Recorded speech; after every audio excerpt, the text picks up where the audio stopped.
Gue mau challenge lo untuk baca 20 buku terbaik versi gue dalam setahun ke depan. Kira-kira realistis nggak? Kita bikin hitungannya sekarang. Anggap gue membaca satu halaman, kira-kira butuh waktu berapa lama? Let's start.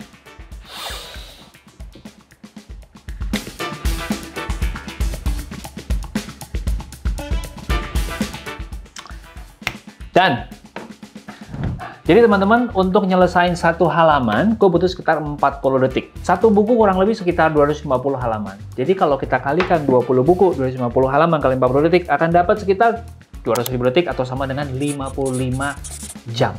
Kalau kita bagi 365 hari, sebenarnya sangat realistis. Kita cuma butuh 9 menit per hari untuk menyelesaikan 20 buku ini. Siap terima tantangan gue? Kalau siap, ayo kita mulai membaca 20 buku terbaik versi gua.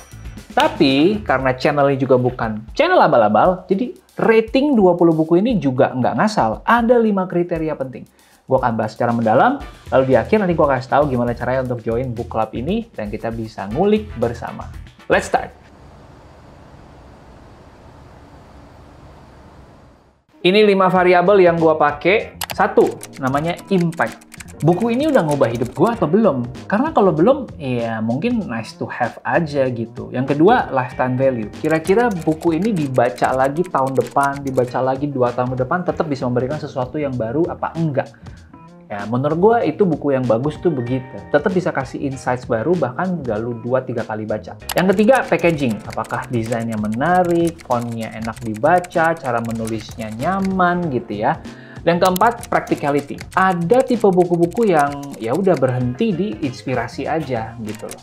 Tapi ada juga buku-buku yang menurut gua punya framework, punya contoh-contoh, punya aplikasi yang gampang dipraktekkan dalam keseharian. Dan yang kelima, ada yang namanya science atau research factor. Gue pengen tahu juga, ada faktor saintifiknya nggak seberapa dalam di dalam buku ini. Nah, setiap dari 5 variabel ini punya bobot yang berbeda-beda. Dari situlah gue akhirnya merating setiap buku yang gue punya, lalu gue mulai ukur mana yang masuk ke dalam top 20. Nah, ini bagian yang gue sangat-sangat teman-teman ya. Waktu gue lagi seru-serunya ngerating ini dengan segala variabelnya, karena gue anak data banget, gue menemukan sebuah insight teman-teman. Ternyata penilaian gue secara objektif dengan 5 variabel tadi berbeda banget sama penilaian gue secara subjektif kalau berdasarkan emosi doang. Contoh nih ya. Bukunya Gary V yang Crushing It, itu sebenarnya masuk di nomor 1-nya gue secara objektif. Tapi secara subjektif, ternyata cuma masuk di urutan nomor 4. Dan nggak sampai di sana. Karena gue suka ngulik, gue masukin ratingnya Goodreads ke semua buku-buku yang udah masuk list gue ini. Lalu gue rankingin lagi dong. Buku Crushing It, kalau berdasarkan Goodreads, itu masuk ke urutan nomor 23. Bahkan nggak masuk ke top 20 gitu. Kesimpulan apa bisa gue ambil dari sini? Kalau kita ngebaca buku cuma berdasarkan apa yang populer, apa yang bestseller di rak toko buku, dan bukan berdasarkan apa yang kita butuh, apa yang menjadi problema kehidupan kita yang perlu kita jawab, itu hasilnya akan beda banget teman-teman. Ya, itu yang pertama. Lalu yang kedua, nggak usah terlalu FOMO kalau lo ngelihat, wah ini rating tinggi banget di Goodreads nih, ini berarti bagus. Belum tentu juga. I hate being left out. Belum tentu itu relevan sama musim hidup lo sekarang. Bisa jadi bagus, tapi kalau dibaca sama orang yang umur udah 30-40. Atau bisa jadi bagus kalau lo sekarang di umur 20-an baca. Right? Nah, jadi kita perlu mencoba seobjektif mungkin, right, dalam menilai sesuatu. Nah, itu yang akhirnya gue temuin. Wow, awalnya gue cuma mau iseng-iseng rating, ternyata dapat pembelajaran baru ya.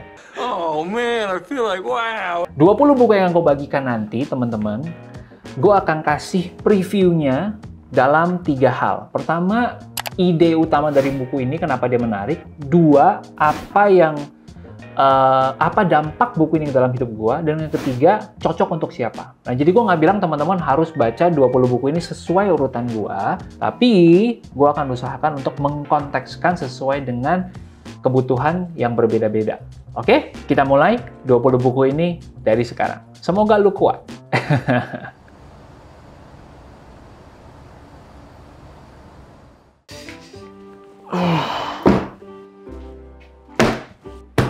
Buku nomor 20, Visual Finance. Key ideas-nya, buku ini bisa bikin accounting jadi visually interesting and easy to digest. Oke? Gimana caranya? Dia punya yang namanya one page visual model yang menurut gua luar biasa banget, jadi gampang dimengerti. Cocok buat siapa yang mau upgrade financial literacy kalian, kepake banget buat sehari-hari, bahkan buat laporan keuangan lo sama pasangan, ya, maupun untuk keuangan saham kalau lagi analisa, maupun buat bisnis kecilnya lo. That's it. Nomor 19, happy money. Key ideas-nya adalah relationship with money. Uang didapatkan dari aktivitas yang bikin lo happy, yang positif. Waktu kita spendingnya juga akan bikin kita makin positif. Yang nerima juga akan jadi positif. Misalnya lo nonton video ini dan lo dapet insight baru, lo ngerasa happy, lo ngerasa terbantu, right? Akhirnya ini masuk ke Google jadi iklan, ya. Kemudian muncul ke gua jadi pendapatan lewat AdSense, right? Nah, ini kan satu circle positif yang muter terus, ya kan?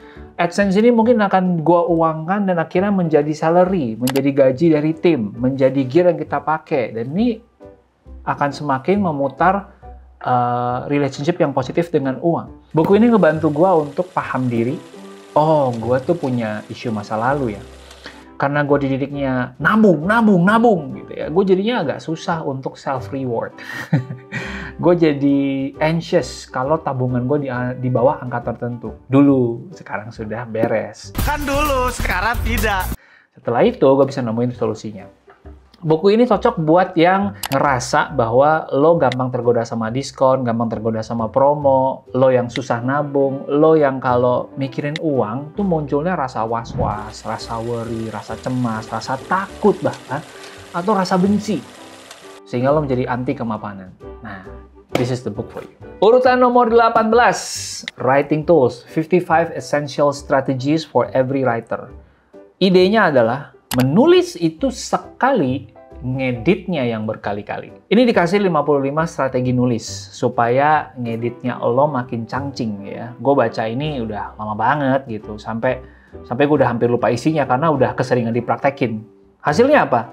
Gue ada lebih dari 1000 plus blog post, satu buku bestseller, skrip YouTube yang teman-teman nonton, TEDx gue, kemudian Buka Talks gue 2,7 juta views. Ini semua lahir dari nulis. Ini udah buku kedua gue, kayaknya buku yang pertamanya udah nggak tahu hilang kemana.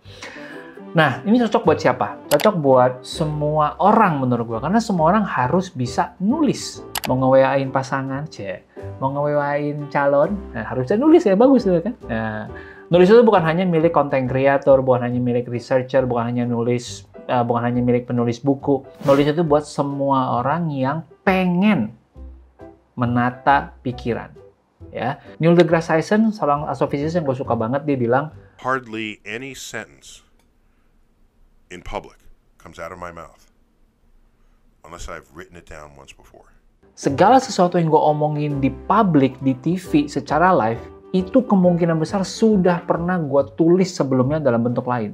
Baik di blog post, baik di artikel, maupun gue nge-WA ke temen gue. Gitu. Nah, that's how important this book is. Buku nomor 17. Multipliers. Ada dua macam manajer di dunia ini. Yang pertama adalah genius. Genius ini termasuk dalam kategori diminisher. Saking pintarnya dia, teman-teman, dia ngerasa bahwa orang-orang nggak bisa ngerjain tanpa dia. Nah, lalu yang kedua namanya genius maker.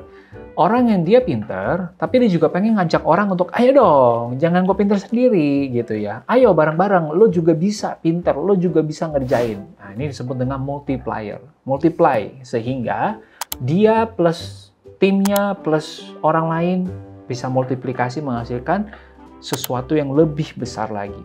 Ya, caranya gimana? Buat gue ini jadi satu PR yang gue kerjakan sehari-hari sama tim, ya kan? Memberikan kepercayaan buat mereka, memberikan mereka challenge supaya mereka bisa terus grow ototnya pelan-pelan. Contohnya nih, Brian, gitu ya, udah ngerasain belajar dari hal-hal kecil soal ngebangun hubungan. Nah, kayaknya di minggu-minggu pertama kita bawain kopi buat orang, ya.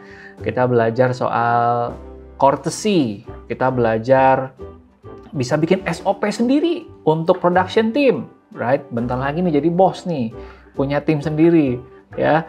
Yang mau join company kita masih dicari videographer, ayo gabung ya. Nah, jadi cocok untuk siapa? Cocok yang baru dikasih kepercayaan sebagai bos, sebagai manajer, sebagai business owner, atau pemimpin di organisasi, atau sesimpel lo yang jadi ketua kelompok gitu. Ini kayak penting buku multiplier ini. Lalu yang berikutnya teman-teman, nomor 16, gue suka banget, Talk Like That. Ya, key ideas-nya adalah kita mesti ngomong pakai emosi, pakai hati, pakai cerita, supaya nyampe di penerimanya. Yang kedua, novel. Bawain sesuatu yang baru, sesuatu yang wow, sesuatu yang orang belum pernah dengar sebelumnya, sehingga mereka akan ingat. Dan yang terakhir, supaya makin ingat lagi, sampaikan dengan cara-cara yang memorable. Tinggalkan jejak yang mudah diingat. Oke? Menurut gua, ini buku yang paling bagus kalau lo mau praktek ya. Presentasi dan public speaking. Gue juga udah praktek dari 2009. Buku ini nggak banyak kasih hal yang baru sih menurut gue sih. Tapi lo bisa refresh, lo bisa merapikan lagi pola pikir lo yang selama ini udah lo lakukan. Ini bisa lebih terorganize lagi. Apalagi konteksnya ini adalah ngomongin soal TED. Ini ngebantu banget waktu gue ngebikin TED soal passion. Nah, nanti gue nggak kasih linknya di sana, teman-teman bisa nonton. Salah satu yang gue pakai sampai sekarang dari buku ini adalah gue nggak ngabisin waktu untuk bilang, hai, perkenalkan nama saya Ruby, saya adalah seorang pengusaha, bla bla bla bla bla bla. No. Di video tersebut teman-teman bisa ngeliat gue langsung mulai dengan This is a story about how I pursued my passion, only to find that it is not a complete picture, it is indeed an incomplete roadmap. Itu malah bisa bikin orang tertarik untuk nonton lebih daripada kita perkenalan banyak-banyak tentang siapa gua dan push your ego. Nah, ini cocok buat siapa? Cocok buat siapapun yang mau manggung dalam keseharian kita, baik di kantor, baik kalian jualan, baik kalian live shopping gitu ya, atau agent insurance gitu, coach, anak kuliah yang mau ikutan kompetisi bisnis. This is the book. Lanjut, buku nomor 15. Ini judulnya Flow, The Psychology of Optimal Experience. Ini gua nggak ada versi cetaknya, gua ada versi Kindle-nya. Intinya adalah, lo bisa produktif banget kalau dalam zona flow-nya lo. Ya, orang bilang in the zone. Zona lo paling produktif. Waktu tuh berlalu begitu aja. Lo capek tapi lo happy. Caranya gimana? Menyadari ada keseimbangan yang perlu dicari antara skill kita, kompetensi kita dengan challenge kita mengerjakan segala sesuatu. Kalau challenge-nya lebih tinggi, skill kita lebih rendah, yang terjadi adalah kita akan anxious. Kita ngerasa kita nggak layak, kita ngerasa kita nggak mampu. Jadinya kepikiran terus. Sebaliknya, kalau skillnya tinggi, challenge-nya rendah, kita nggak ngerasa bosen, unmotivated, ya elah menjam aja udah kelar gitu. Ya. Nah, ada 5 faktor yang kontribusi terhadap terciptanya flow. Kalian bisa gali di bukunya nanti. Buku ini cocok buat siapa? Untuk siapa saja yang pengen berada di dalam best version-nya mereka. Working in the zone, working in the flow. Lanjut, nomor 14 sekarang. Nah, ini buat teman-teman yang udah mulai bisnis, minimal 1-2 tahun, dan lagi mencari tahu mesti ngapain berikutnya. Nah, ide penting dalam buku ini adalah, dalam bisnis, dalam hidup, ayo kita pikirkan 5 langkah ke depan. Ini agak sedikit stoik sih, tapi stoik sebagai pengusaha ya dalam hal bisnis ya. Contoh, kalau ada orang yang lo nggak suka nih, misalnya ya, apa yang lo lakukan? Apakah lo langsung pecat? Gitu ya. Apakah lo bisa melakukan sesuatu yang lebih strategik untuk 5 tahun ke depan? Nah, jadi dia ngajarin bahwa apapun kondisi kita sekarang, apapun keputusan yang kita ambil, kita nggak bisa ngambil cuma berdasarkan apa yang kita mau. Tapi kita mesti lihat apa yang mau kita capai 5 tahun ke depan, 5 langkah berikutnya. Dan berikutnya teman-teman, ini buku yang bagus banget buat teman-teman dalam persimpangan karir. Lo lagi mapping skills lo, traits lo, pengalaman lo, kira-kira lo cocoknya pindah ke industri mana. Ini juga ngedalamin lagi sisi what you're good at. Kalau teman-teman tahu peta Ikigai ya. Yang pengen ngajuin naik gaji juga ada tipsnya di sini supaya nggak blunder mau naik gaji malah dipecat. Ya. Nah, jadi ide utama dari buku ini yang gue suka adalah cara cari kerja udah berubah dalam 10 tahun yang lalu dengan yang sekarang. Gimana cara lo beradaptasi, gimana cara lo untuk menyampaikan terbaiknya lo, gimana cara membuat kemungkinan lo untuk matching dengan dream job lo itu bisa terjadi. Caranya juga menurut gue bagus banget. Di sini punya framework yang rapih banget, namanya The Flower Exercise, di mana ada people, working conditions, transferable skills, knowledge, geography, salary, purpose in life. Ini hal-hal yang akan diajak kita untuk mikir bareng, ada latihannya di dalam sambil lo isi, sambil lo coret-coret, hopefully lo bisa ketemu. Ya. Nah, berikutnya teman-teman, udah masuk ke nomor 13, sekarang nomor 12. Ini gue udah nggak usah kasih tau lagi lah ya. Buku ini teman-teman mungkin udah banyak yang tahu ya. Key idea dari buku ini adalah apa yang paling penting dalam hidup adalah siapa lo. Who you are and who you become. Bukan apa yang lo punya, bukan apa yang lo koleksi. Ada quote di film yang bilang gini. When you lose your money, you lose nothing. When you lose your health, you lose something. When you lose your character, you lose everything. Nah, buku ini bicara soal nggak kehilangan karakter lo. Cocok buat yang butuh dikasih makan, yang hatinya udah keras. Ya, jiwanya udah money aja gitu isinya ya. Nah, silahkan teman-teman baca ini. Nah, gimana ini bisa ngubah? Menurut gue ini ngerasanya kayak lu lagi ngeteh sama diri lu sendiri, mencolek sisi dalam hati kita yang mungkin udah agak-agak offside beberapa derajat gitu ya, supaya kembali ke sejatinya hidup. Nomor 11, ini buku Rework. Sekali lagi nggak ada di sini, ada di Kindle gue. Key ideas-nya menurut gue bagus banget. Ini bantu kita memikirkan cara-cara kerja yang menurut gue udah usang, udah nggak relevan, udah nggak produktif. Contoh, meeting itu dari 10 tahun lalu dia bilang ini silent productivity killer. Kenapa? Waktu kita meeting 1 jam 10 orang, itu bukan cuma rugi 1 jam, tapi rugi 10 jam. Karena waktunya 10 orang kali 1 jam, itu kita secara company itu rugi 10 jam kalau meetingnya nggak produktif. Nah, itu menurut gue salah satu hal yang boom. Ini cocok untuk siapa? Untuk siapapun yang udah mulai bisnis, yang lagi mau memikirkan ulang, apakah cara-cara kerja di company gue sekarang sudah optimal atau masih terjebak di pola-pola lama. Kita pause dulu di sana teman-teman. Nanti untuk buku nomor 10 sampai nomor 1, kita sambut di segmen berikutnya. Nah, teman-teman, top 11 sampai top 20 sudah gue sampaikan. Sekarang udah sekitar 15-16 menit, gue nggak pengen kepanjangan. Top 10-nya teman-teman akan bisa saksikan di video berikutnya. Nah sekarang, gimana caranya kita untuk bisa praktekin ini bareng-bareng, baca buku ini, menyelesaikan challenge ini dalam setahun ke depan, kalau bisa lebih cepat. Nah, teman-teman akan gue invite ke dalam sebuah grup Telegram, ya. Lalu bisa ngeliat deskripsinya di bawah, oke? Dan yang akan terjadi adalah semua buku-buku ini buat teman-teman yang pengen mempercepat proses bacanya, gue akan bikin edisi khusus dibacain dalam format premium. Welcome to Disco Book Club. Kenapa namanya Disco? Karena bahasa Latin artinya adalah acquire knowledge. Dan kita sama-sama pengen acquire knowledge dari para penulis, pemikir, pebisnis, orang-orang keren yang sudah membagikan pengalaman mereka. Caranya gimana? Dalam Disco Book Club ini akan ada konten video premium seperti dibacain biasanya, tapi akan lebih in-depth, visualnya akan lebih menarik, dan akan lebih banyak praktek-praktek yang bisa kita lakukan dalam keseharian kita. Yang paling mahal dari pengalaman semua ini adalah teman-teman bisa menghemat waktu, nggak perlu ngebacain semua satu-satu, menghemat energi, dan yang terutama menghemat biaya juga kan, dibandingkan dengan lo beli semua buku ini sendiri. Alright? Nah, kita semua akan terkumpul dalam sebuah platform YouTube, di mana lo bisa klik nih nanti, dikasihin di sini lah ya.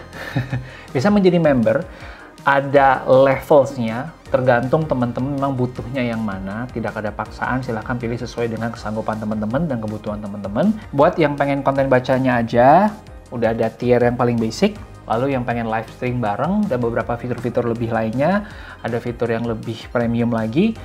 Untuk saat ini baru ada 2 opsi itu, dan teman-teman bisa pilih sesuai dengan kebutuhan. Kalau ada yang pengen tanya lebih lanjut lagi soal apapun, silahkan komen di bawah atau gabung di grup Telegram yang gue kasih di deskripsi. Sampai ketemu di episode berikutnya dan salam produktif.